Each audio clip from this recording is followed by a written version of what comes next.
Сәлем баршаңызға, оңай ағылшын тілін үйрену каналына қош келдіңіздер. Бүгін сіздермен How long does it take деген структураны өтетін боламыз. Алдымен каналымызға жазылуды ұмытпаңыздар, және де видеоны соңына дейін қарауларыңызды сұраймын. How long does it take? Егер біз уақыт туралы айтатын болсақ, осы how long does it take деген сөйлемді қолданамыз. Яғни бізге А орнынан Б орнына жетуге дейін қанша уақыт қажет екендігі жайлы сұрақ туындаған кезде біз how long does it take from to деп сұраймыз. Яғни бұл сөз қазақ тілінде қанша уақытты алады деген мағынаны білдіреді. Мысал үшін, how long does it take by plane from Алматы to Шымкент? Алматыдан Шымкентке дейін ұшақпен қанша уақыт қажет, яғни жол арасындағы уақытты айтып тұр.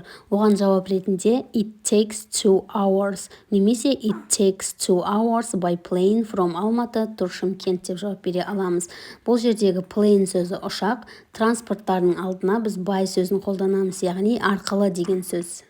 Plane'нің орнына кез келген транспортты қолдана береміз, яғни how long does it take by train, how long does it take by car, by bike деген сияқты. Ал сұраққа байланысты жауапта it takes 2 hours, it takes 10 minutes, it takes a long time деп сұраққа байланысты жауап береміз. Бір-екі мысалға тоқталатын болсақ, how long does it take by car from your house to the station? It takes 40 minutes by car from my house to the station. Сенің үйіңнен станцияға дейін машинамен, яғни көлікпен қанша уақыт қажет? Менің үйімнен станцияға дейін 40 минут кетеді, яғни көлікпен 40 минутта жетесің деп аударылады.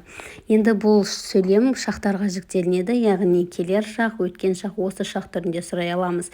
How long does it take сөзі present simple шағында тұр, өткені does, present simple шағының көмекші етістігі. Ал does өткен шақта did болады.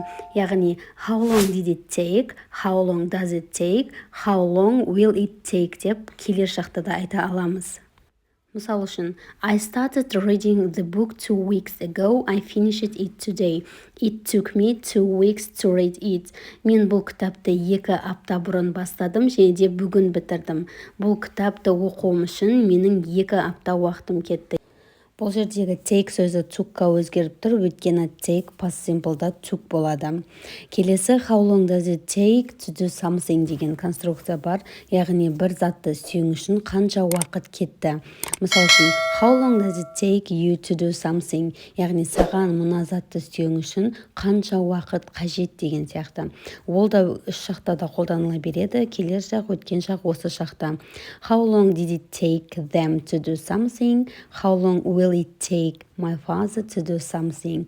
Мысал үшін, how long does it take you to run 5 kilometers? Саған 5 шақырым жүгіру үшін қанша уақыт қажет? Яғни take сөзінен кейін кез келген есімдік қойылады, яғни you, we, they, him, Tom, my father, my mother деген сияқты. Одан кейін бір зат айтылады, кез келген зат. Ал оған жауап ретінде it takes me about 30 minutes to run 5 kilometers. 5 шақырым жүгіру үшін маған шамамен 30 минут кетеді.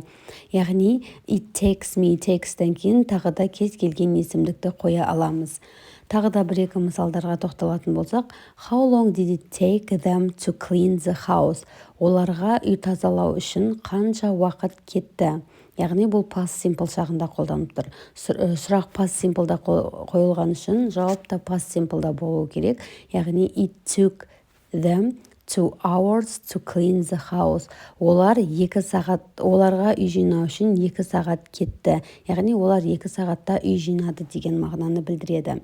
How long did it take you to learn to swim? Саған жүзу үшін қанша уақыт кетті? Яғни сен жүзуді қанша уақытта үйрендің деген сұрақ. It took me 2 months to learn to swim. Мен жүзуді 2 айда үйрендім. Яғни жүзуді үйрену үшін маған 2 ай қажет болды. Келесі мысал, how long did it take him to find an apartment? Оған пәтер табуға қанша уақыт кетті? It took him 5 days to find an apartment. Ол 5 күн бойы пәтер іздеді, яғни оның пәтер табуы үшін 5 күн уақыты кетті дегенді білдіреді. Келесі мысал, how long will it take me to learn to drive? Мен көлік айдауыма қанша уақыт қажет, яғни future simple шағында, иә. Келесі мысал, it takes a long time to learn a language. Жаңа тіл үйрену үшін ұзақ уақыт қажет. Келесі мысал, it takes him 20 minutes to get to work in the morning. Ол таңертең жұмысына 20 минут уақытта жетеді. Яғни оның жұмысқа жетуі үшін оның 20 минут уақытын алады деген сөз. Келесі, it took my mother an hour to do her shopping. Анам дүкен аралауына 1 сағат уақыты кетті. It will take me an hour to cook the dinner. Кешкі ас пісіруім үшін маған 1 сағат уақыт кетеді. Яғни мен 1 сағатта кешкі асты пісіретін боламын. Ал енді болымсыз сөйлем жасауымыз үшін жай ғана does, will, did'тің алдына not сөзін қоя саламыз. Мысал үшін, it doesn't take a long time to cook an omelette. Яғни омлет пісіруге көп уақыт кетпейді, яғни көп уақытты қажет етпейді деген сөз. Осымен сіздерге how long does it take деген структура түсінікті болды деп ойлаймын. Видеоның соңына дейін қарағандарыңыз үшін рахмет. Каналға жазылып, лайк басып, комментарий жазуды ұмытпаңыздар.